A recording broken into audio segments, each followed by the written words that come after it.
Bago pa man siya sumabak sa trabahong iiwan sa kanyang tiyahin, inihanda na ni Doris ang kalooban sa pagharap sa bagong amo na ayon sa tita Agnes niya ay eccentric, perfectionist, ruthless, heartless at supladong slave driver. Pero hindi siya naging handa sa natuklasan. Si Mags Brennan, ang estrangherong sapilitang nangolekta ng thank you kiss mula sa kanya, matapos siya nitong iligtas sa manyakis niyang date, one fateful, unforgettable night. At lalong di niya inaasahan ang lungkot at disappointment nang wala siya makitang recognition sa ekspresyon ng boss niya, habang siya ay kayang-kayang iguhit ang mukha nito by memory. Si Mags, hindi yata maikonnect ang clumsy secretary sa kaakit-akit na babaeng naka-red dress noong gabing iyon. Prologue. Sabay-sabay silang napatitig sa huling piraso ng calamares at wala ni isa man na nagtangkang kumilos para kunin yon. Ano? Pompik o totopik? Tanong ni Gloria na napatingin sa mga kasama. Luma na yan? Tugon ni Jocelyn. Umisip naman tayo ng iba. Bakit di natin gayahin yung nasa pelikulang Notting Hill? Tanong ni Doris sa mga ito. Yung part na isang slice na lang ng brownie ang natira? Tanong ni Herbie na isa namang bading. Great idea, Doris. Sang-ayon ng tiya naman nilang si Agnes na siyang pinakamatanda sa grupo. Minsan sa isang buwan nagkikita-kita sila para mag-good time. Sila na lamang sa kanilang angkan ang mga walang asawa. Okay, let's fight for this last piece of calamares with whomever has the lousiest love life. Segunda ni Gloria sa suggestion. Objection, Your Honor. Protesta ni Doris. It's unfair dahil wala akong love life. If you can call mine a love life. Ani Herbie na umikot ang bola ng mga mata. Wala nang ginawa ang fafa ko kundi isahod ang kanyang palad. Ang sayo hindi love life, sabi ni Gloria dito. Sex life. Whatever. Anang bading naman na umingos. Ayoko niyan, tanggi ni Jocelyn. Alam niyo naman na on and off ang relationship ko with Amboy. The lousiest life on the title job, kung ganon. Muli namang suhestyon ni Gloria. Mas maigi pang na lang, sang-ayon naman ni Doris. Oh, sisimulan ko na. Anitong dumiretso ng upo. Alam niyo naman, kakapasa ko pa lang sa bar exams nung nakaraang taon. Pangalawang take ko to at ako'y natanggap agad sa Regional Trial Court as Clerk of Court. It is a start. Malaki ang sweldo. Kahit hindi itong na-envision kong simula ng aking career. Nakaka-depress sa dami ng mga family problems na nasa korte. Isa pa, as you all know, hindi nakapasa sa bar exams ang aking nobyo. Ngayon ko lang sasabihin sa inyo ha, break na kami. The wedding is off. Oh, Gloria! Ani Jocelyn na niyakap ito. How dreadful. Kung ganun pala, free na si Boyet? Ani Herbie na nangingisnap ang mga mata. Di na baling flunker. Gwapo naman. Puntahan ko nga siya minsan. Para ano? Gapangin. Tanong ni Doris at tinitigan si Herbie ng matalim. Para i-console, ano ka ba? Irap naman ang bading. That is a lousy career. Pati love life naging lousy din. Komento naman ni Tita Agnes. Oh, sino bang susunod? Ako muna. Volunteer ni Jocelyn. Well ako, nasa opisina ko ni Congressman Cruz. Ako ang humaharap sa mga taong nangangailangan ng kung ano-ano, mula bigas, damit, tirahan, pambayad sa tuwasyon ng anak, pambili ng gamot at kung ano-ano pang mga problemang dala ng kahirapan. Mababa ang aking sweldo, kung hindi nga lang ba humuhugot sa sarili niyang bulsa si Congressman para dagdagan ng sahod ko, hindi ako tatagal sa trabahong to. Na para bang binigay mo ng iyong kamay, pati braso, may nais na rin kunin? Public service ngang pinasok mo Ani Doris. O ako ang next. Hay, ang masasabi ko lang, mabubulok ako sa trabaho ko sa ngayon bilang librarian. Alam niyo naman kung ba't pinasok ko ang trabahong to sa eskwelahang yon. Para may magawa at para hindi naman ako sandal-barandal kay Lola Max. Nandun ako'y digahan ng mga schoolboys na uhugin pa. Ang mga lalaking katrabaho ko kung di bakla may asawa na. I cannot see myself growing old in that job. Walang naging reaksyon mula sa kanyang mga kasama dahil matagal na nilang alam ang kanyang hinaing tungkol sa trabaho. And what about me? Sabat ni Herbie. I have a very rewarding and exciting career as sales manager ng isang class na hotel. But with our culture na masyado pa ring sarado sa gay culture, anong dapat kong gawin para ma-accept sa sirkulo ng mga lalaki? Di magpakalalaki. I live a double life. Alam nila gay ako, Pero binalaan ako na isang maling hipo lang, sapak ang aabutin ko. Ako naman, saad ni Tita Agnes at napabuntong hininga muna. I am a personal assistant sa isang napaka-successful na management consultant. Magandang pakinggan yung titulo ko pero ang totoo, para lang akong utusan ng aking boss na si Mags Brennan. Isang Harvard Business School graduate na masyadong perfectionist. Walang pakundangan ko ako may masaktan sa remark niya kapag di nagustuhan yung trabaho ko. Di ako pwedeng kumontra. Di ako pwedeng magtanong kahit meron akong punto. I once told him na nais kong mag-resign. Ay ang sagot ba naman, humanap daw muna ako ng kapalit sa akin bago niya i-approve ang resignation ko. Saan ako hahanap na magtsatsaga sa kanya? Ipinagpatuloy pa nito ang litanya. Yung sinundan kong PA, natanggal sa trabaho dahil sexy kong manamit. Meron pang isa na natitigan lang siya na may paghanga, fired na agad. May isa naman nakipag-flirt first day of the job, tanggal din. May isang hindi masyado magaling sa grammar at spelling, tsugi. Ayaw niya ng PA na makapal ng makeup. Ayaw din ng overpowering ang pabango. Ayaw ng masyadong matanong at outspoken, pero ayaw din naman niyang tahimik na walang halos reaksyon kundi yes sir and no sir. Nagkatingin na ng 4 na pamangkin nito. Siya na ang panalo? Tanong ni Herbie. Yeah, pathetic. Ani Gloria ang umiling. I wouldn't want to be in her shoes, no? Okay, Tita Agnes. Anunso ni Jocelyn. Hands down to you. Hay nako, Tita Agnes. Bulalas ni Doris. Is he really that eccentric? Totoo lahat ng mga sinabi ko noon pa. Anitong kinuha na ang huling piraso ng calamares tsaka sinenyasan ng waiter na bigyan pa sila ng isang round. Kapag kami ang nasa labas, ako at ang driver, parang bodyguard na nasa unahan, sakaling may biglang kumuha ng picture niya. Sa lahat pa naman ng ayaw niya ay makuna ng picture. Kaso yung mga naging kadate niya, high-profile socialites or artista. Anong pangalan? Ani Doris na siyang pinaka-interesado. Bakit Mags? Ang Brennan gets ko na Irish surname pero ang Mags? Nope.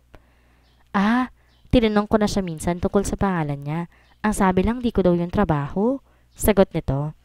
Anyway, sana ma-approve ng visa ko for Canada para naman makaalis na ako. Ang simula. Maingat na dinaklop ni Doris ang gown na kanyang ini-alter at ni-repair para magmukhang uso at kumasya sa kanya. Sinilid niya yon dahan-dahan sa isang malaking paper bag na kinapapalooban din ng kanyang itim na sapatos na 2 pulgada ang taas ng takong. Nakatira siya sa poder ni Lola Maximina mula pagkabata nang maulila siya sa mga magulang. Ang abuela ang nagbigay ng tradisyonal na terno na velvet ang telang dark red na ang yari kagaya ng mga damit ni Imelda Marcos. Tinanggal niya ang mga manggas noon. Tinabasa ng kaunti ang likod para mukhang medyo backless. Yon ay empire cut na ginawa niyang pitis ang kahabaan ng A-line na palda na nilagyan niya ng slit sa likod, tsaka niya tinihian ng itim na beads ang neckline. Halos 1 taon niyang ni-repair ang gown, subalit itong huli lamang siya nagkaroon ng dahilan para magsuot ng ganon kagandang damit, kaya minadali niya ang pagtapos niyon. Isang kaibigan ng college ang nag-set up sa kanya na makipag-blind date sa isang posh party sa Coconut Palace. Ang problema, nahihiya siyang sabihin na kahit kanino na siya ay nakikipag-blind date. Ayaw niyang masabihang siya ay desperada, kahit pa yun naman ang totoo. Kung magiging successful man ang date, sa kanya ikukwento sa kanyang mga pinsan at Tita Agnes sa sumunod nilang group date sa dating tagpuan sa isang bar na malapit sa Lopez Museum sa Sumulong Highway. 5:00 ng hapon, suot ay simpleng maong pants, t-shirt at sandalyas na naglakad siya sa direksyon ng paradahan patungong crossing sa Mandaluyong. Kung ordinaryong araw lang papipiliin niyang sumakay sa jeepney, pero ayaw niyang mag-amoy usok at maalikabukan ang kanyang buhok, kaya mas pinili niya ang FX taxi. Bumaba siya sa dulo ng linya ng taxi sa Shaw Boulevard at naglakad patungo sa Shangri-La Plaza Mall kung saan umakyat siya sa pangalawang palapag kung saan naroon ang toilet at powder room. Inimas-himas niya ang kanyang damit upang matanggal ang kaunting lukot at dinamo sa pagkakatiklop sa loob ng paper bag. Nasisihan siya sa fit na maging ang attendant sa powder room na pangiti. Bagay sa'yo. Anito. Salamat. Ano kaya magandang gawin sa buhok ko? Anitong nag-iisip. Siguro magandang ipusod mo para kita ang pagkablakis ng damit at saka ang iyong magandang leeg. Good idea. Salamat. Ani ang kinapa sa vanity bag ang mga hairpins na nakabungkos ng lasty. Pagkatapos ayusin ang buhok ay ang contact lenses naman ang kanyang inilagay. Pinagplanuhan talaga niya ang gabing to. Ang dapat na ibinili niya ng babasahin dahil mahilig siyang magbasa, pinambili niya ng makeup at contact lenses. Nais niyang magka-boyfriend ni Doris, subalit wala siyang magustuhan sa mga nanlaking naniligaw sa kanya. Ang hirap sa kanyang edad na malapit ng mag-25, papakaunti na ang mga lalaking available. Ayaw niya naman dumating sa edad na 30 na single pa rin. Nang matapos siya mag-apply ng makeup na konti lang naman para ma-highlight ang features ng kanyang mukha, tinitigan niya ang sarili sa salamin. Nasiyahan siya sa outcome ng kanyang pag-aayos. Meron siyang ibinaon na malaking blouse na de botones. Yun ang ipinatong niya sa kanyang gown para paglabas niya ng powder room hindi siya pagtinginan ng mga tao sa mall. Baka isipin pa lamang ito kung saan siya sasagala, gayong malayo pa naman ang Flores de Mayo. Pagkaibes ng taxi sa hindi kalayuan ng Coconut Palace, tinanggal niya ang blusang nakapatong sa gown, tsaka siya naglakad patungong entrada. Nakita niyang siya lang ang naglalakad na dumating, samantalang iba'y doon mismo sa harap ng lobby bumaba mula sa kanilang magagarang sasakyan. So what? Bulong niya sa sarili ng may maalala na aksesoring hindi pa niya naisuot. Ang brooch ng kanyang lola na silver filigree at hugis Madonna Lily na studded ng Fox diamond crystals. There!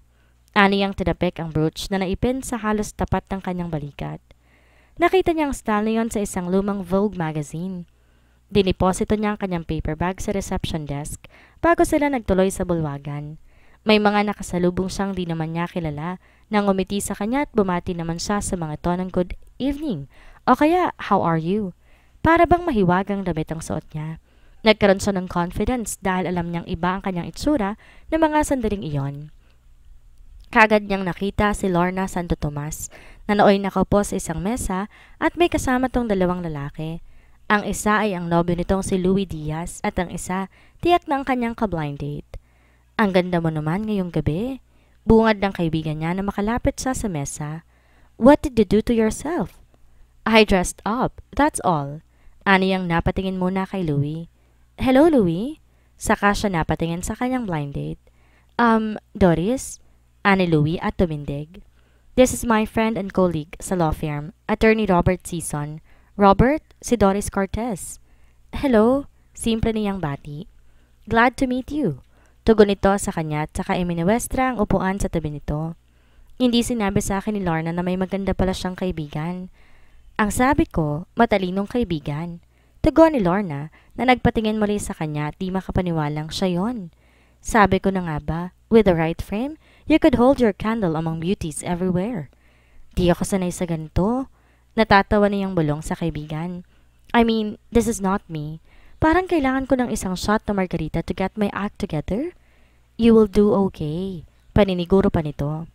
Sinilbi na ang masarap na dinner at hindi niya maiwasan na mapansin ng kanyang escort panay ang tawag sa waiter para umorder ng alak. Inalok siya nito kung nais din niya ng wine to accompany the food. Kaagad siyang tumanggi dahil iniisip niya paano siya makakauwi kung siya ay malalasing. Sa dinner pa lamang alam na ni Doris na heading for disaster ang kanyang blind date dahil magaling mang abogado itong si Robert Season at mula sa isang mayamang pamilya, walang spark siyang nadama para dito. Unang hindi niya nagustuhan ay ang medyo may pagkaboses babae nito. Ang nais kasi niya sa isang lalaki, malalim ang boses, hindi mala Pavarotti. Basta, gusto niya distinct ang boses ng isang lalaki. Pangalawa, ang noon niya, nagsisimula ng kumintab. Kinalkulan niya na baka in 10 years time, kalbo na ang tuktok nito. Ayaw niya na ang kanyang mapapangasawa ay kalbo dahil kapag nagkaanak sila ng lalaki, tiyak mamamana ang pagiging kalbo ng ama. Pangatlo, medyo may pagka-overweight ito. Ang mukha ni Robert chubby at sa bukas na botones ng Amerikano nito, halata sa polong puti na panloob na may suso ito na senyales ng katabaan. Hindi niya na dinagdag pa na ito ay malakas uminom ng alak. Okay lang naman na uminom ang isang lalaki, basta't marunong magdala. Lihim siyang nalungkot dahil pumunta pa siya ng Maynila in that red velvet dress para makipag-blind date lamang, para mabigo sa kanyang guest na magpatibok na mabilis ang kanyang puso. Sa mga sandaling yon, nais na niyang makauwi at tumalungko na lamang sa kanyang kama para magbasa at ngumuya ng adobong mani. Ayoko na makipag-blind date. Pangako niya sa sarili manghihinayang sa effort na kanyang ginawa. Kung tutuusin, hindi niya afford na lumuwas ng mga sandaling iyon. Sa liit ng kinikita niya, husto lang iyon para sa pambayad ng bills at konting pag-good time na kasamang kanyang mga pinsan. Magpapalibre na naman ako sa kanila sa sunod na date. Idadahilan ko na lang na binili ko si Lola ng gamot saka espesyal na pagkain para sa may diabetes. Itinaas ni Doris ang kamay ni Robert na nooy halos bumababa na sa kanyang puwitan habang sila ay nagsasayaw. Pinigil niyang sariling sapakin to sa nguso. It's getting hot in here. Anitong tumigil sa pagsayaw at tinanganan ng kanyang kamay para hatakin siya paalis sa dance floor. Saan tayo pupunta? Tanong niya. Hindi nakatanggi dahil nahatak na siya nito palabas ng bulwagan. I want to talk to you. Anitong tuloy-tuloy lang na naglakad patungo sa isang exit door papunta sa hardin. Hindi niya alam kung ilang beses nang nakadalo ng party sa Coconut Palace si Robert. Halatang alam na nito ang pupuntahan upang magkasarili na ng isang babae. Dinala siya nito sa isang tagong sulok na medyo madilim na, natatabingan ng malalagong ficus, palmera at bromeliad. Naroon din ang isang garden bench na bakal kung saan sila naupo. May pagkainis na naupo ang dalaga sa dulo ng bench dahil pakiramdam niya ay nasukol siya dahil tinabihan siya ng date na noon, nangangamoy alak na. Pwede bang doon ka sa dulo ng upuan? Tanong niya na sinikap paging polite ang pakiusap. Nasisikipan siya at ayaw niyang i-share ang kanyang space. Ayaw niyang magkadikitan sa rinto. Strict ba ang parents mo? Balik tanong nitong hindi sinunod ang kanyang request. Patay na ang mga magulang ko. Malamig niyang sagot na tumalim na ang mga mata. Ah, that's good to know. Anitong nasisiyahan na lalong nilapit pa ang sarili sa kanya. Ano ang good sa namatay ng mga magulang? Inis niyang pakli na napabaling dito ng tingin. Niregret niya iyon dahil tagpuan niyang masyadong magkalapit ang kanilang mga mukha at kung sumobra pa siya ng galaw, tiyak na magtatama ang kanilang mga labi. Medyo umatras ang kanyang ulo upang umiwas na mahalikan nito. Please, maintain your distance. Pakiusap na niya. Kung ayaw mo palang matabihan, bakit ka pa sumama dito? Ganti nito na tila ini-enjoy ang pagsusuplada niya. Mainit sa loob. Matigas niyang tugon. At alam ko bang pushy ka pala? Ginigit na niya si Robert patulak sa gitna ng upuan, tsaka siya bumalik sa kanyang pwesto. Gumagaan ang kanyang isip sa kung anong meron siya sa kanyang maliit na handbag upang ipang-atake dito sa kanimang kailanganin niyang ipagtanggol ang sarili. Tutusukin ko ng susi ang mga mata ng mokong na to. At kung hindi pa yun husto, ihahanda niya ang sariling gamitin ng tuhod. Desperado man siya na magka-boyfriend, hindi naman niya lolokohin ang sarili na para lang magka-boyfriend, sasagutin niya na kaagad ang kahit sinong lalaking hindi naman niya gusto. Muli itong lumapit ng upo sa dalaga, umakbay pa sa kanya. Ano ka ba? Ani ang inis na pinalis ang mabigat nitong kamay at mabilis tumindig upang iwan ang lalaki. Ngunit nahagip nito ang kanyang braso at hinapit siya nito papalapit kaya hindi na siya nakaiwas na mayakap nito. Hindi na uso ngayon ng pakipot. Anitong lalong nag-uminit ang pagnanais na mahalikan siya. Hindi na nga usong pakipot. Yamot na niyang tugon na iniiwas ang kanyang mukha. Pero uso na rin ang tumanggi. Lintik ka? Di niya magamit ang susi na nooy tangan niya dahil hawak ito na mahigpit ang kanyang braso sa kanyang likuran. Sukol na talaga siya at nakadama siya ng panik. Handa na siyang tumili na makarinig siya ng kaluskos sa pagitan ng mga halaman. You heard what the lady said. Singit ng isang malalim na boses. Let her be. Sinong... Ani Robert na lumuwang ang pagkakahawak sa kanyang braso. Nanggaling ang tinig mula sa likuran nito. Binitawan nito si Doris upang harapin ang taong yon. Bakit ka nakikialam sa hindi mo naman business? She does not want your attention. Malamig ngunit firm ang boses ng hindi kilalang lalaki. Alam ni Robert na wala itong magagawa. Poise ang lalaking yon na magtanggol at walang balak umalis hanggat dito umaalis. Bumubulong to ng pagmumura na nilisan ng hardin. Kapwa nila sinundan ang tingin ng abogado sa pagbalik na nito sa bulwagan. Napabuntong hininga si Doris at napatingin sa lalaking tumulong sa kanya. Alam kong pwede kang i-blame sa nangyari. Aniya na tumindig ng diretso, binalik ang composure sa sarili. Hindi ako dapat sumama dito sa dilim pero hindi ko naman alam na ganoon pala siya. Thank you.